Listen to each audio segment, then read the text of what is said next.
Today we're going to talk about pliability and how this could be the secret to running late into life. How's it going, runners? My name is Justin Thompson. I'm your average running PT, and I help the average runner achieve their own personal elite status. If that's something that you guys are into, then go ahead and hit that subscribe button and click the bell so you know when the next video comes out. So I'm using the word pliability, and it's not a big word that's used a lot in the rehab setting or anything like that, but it's a word used a lot in this book by Tom Brady. And if you have ever seen or heard of Tom Brady, you know that he's one of the best American football players ever to play the game. Okay? Now, at this point, he is 43 years old. Okay, 43 years old, and he's still leading his teams to the playoffs. He's still setting records. He's still doing amazing things in the world of American football. Now, how can somebody extend their career to over 20 years in the pros and still be performing at such a high level? Well, he uses this term called pliability, and it's a term that really just refers to, if I boil it down to one specific thing, it's boiling it down to soft tissue extensibility or soft tissue mobility. Okay, so making sure that your soft tissues, your muscles, your joints, your muscles, your ligaments, your tendons are all very supple, and I think that's a good word to use as well. The suppleness of those soft tissues in your body. So basically what the idea is you want to maintain this suppleness, this pliability to your soft tissues so that you don't end up with a bunch of knots and things like that throughout your entire body. Those knots create tension and tightness, not just pulling on the muscles themselves and the tendons themselves, but pulling on the joints, pulling on the bones, and pulling things out of alignment. So, do I think that his idea, his pliability, his terminology is good? I like it, and I've actually been using that terminology quite a bit in the explanation with my patients as to what we're doing whenever we're working on soft tissue mobility stuff. But there's a little bit of lacking scientific evidence to some of the specific techniques to the things that he's using, at least in his book. If you're looking to get his book, it's not a scientific journal type level of writing, okay? It's not going to give you all of the science. It'll give you kind of an overview of why. But some of it is lacking. We'll just say that. Now, with that said, the concept of soft tissue mobilization through foam rolling or manual therapy is really good.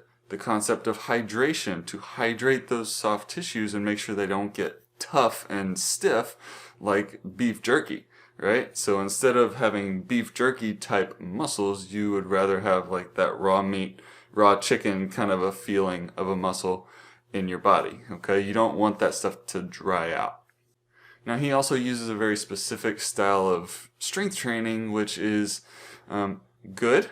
I like it. I recommend it a lot. But he also said he basically pretty much goes completely away from all free weight training because basically he's saying that you're overworking those muscles by doing too much weight, essentially. And I think that that's a good thought. It's a good idea.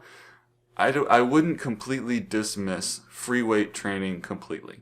I wouldn't completely dismiss lifting heavier weights to kind of overreach. And I think that I've potentially talked about overreaching for your running training. There's a good rationale for overreaching in strength training as well, so that you can access a lot more strength whenever you're actually running. So, just using bands is good to help to make sure that you're not overdoing things, But every now and then, it's not bad to do a little overreach with your strength training as well. Now, I think the way that he tends to do the overreach is by doing maximum repetitions, so lightweight maximum repetition. But I think every now and then it's a good idea to try and go for heavier weight and try and do fewer repetitions, just to start to kind of challenge and change the neuromuscular system in your body.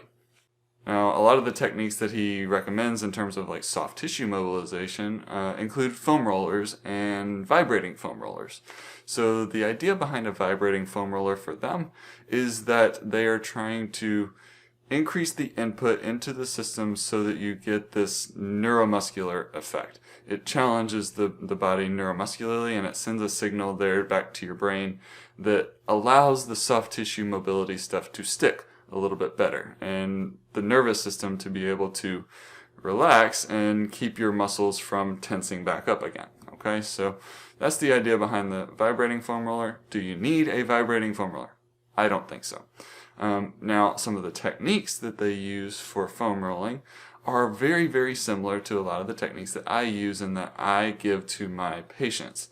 So things like a pin and stretch kind of a method, where you just kind of, you roll a little bit, but then you find a spot and then you flex a joint in order to get the soft tissue to mobilize over the spot that you're pinning that foam roller on. Okay? So you can do that for the calves, you can do that for the quads, you can do that for the lateral quad, which is close to your IT band. You can do that for your tensor fascia lata, your TFL, which turns into your IT band right on the front side of your hip. You can also do that for the glutes, okay? So there's a lot of different muscle groups that you can actually use this on, and I think that it's beneficial to use it on most of the lower body for us runners. So why do I say that, this pliability thing could be the reason that, the way that you can keep running late into life? Well, Tom Brady's proof that you can continue to perform at a very, very high level if you maintain your body the way that we are supposed to. So if you just go out and run and then come back home, sit on the couch and do nothing, or go run, come back, take a shower, go to work, and you just kind of sit all day, then you're not really giving your body and those soft tissues that input that they need in order to stay supple, stay pliable. And eventually, over time, if you just provide that strength input, that running input, then those muscles will start to tighten up on you, and you won't be addressing some of the little bits of scar tissue or the little bits of connective tissue that are being laid down that we really need to actively work to improve its mobility, okay? So what's the takeaway here? Whenever you go out to run, I would say let's spend some time before your run foam rolling if you have it, but if you don't have the time to do it before, then I would definitely do it after, okay? Even if you just spent 5 minutes doing a little bit of foam rolling on 1 or 2 muscle groups, okay? For me, the muscle groups that really get me are my calves and my quads, okay? So especially the lateral quad.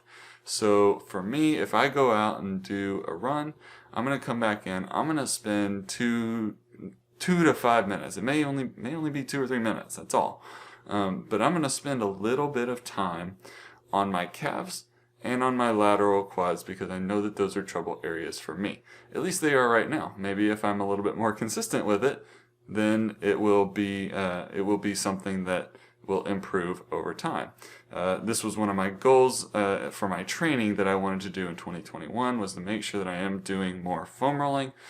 So I want to spend just a couple minutes, 2 to 5 minutes each day after a run, trying to help improve that soft tissue extensibility.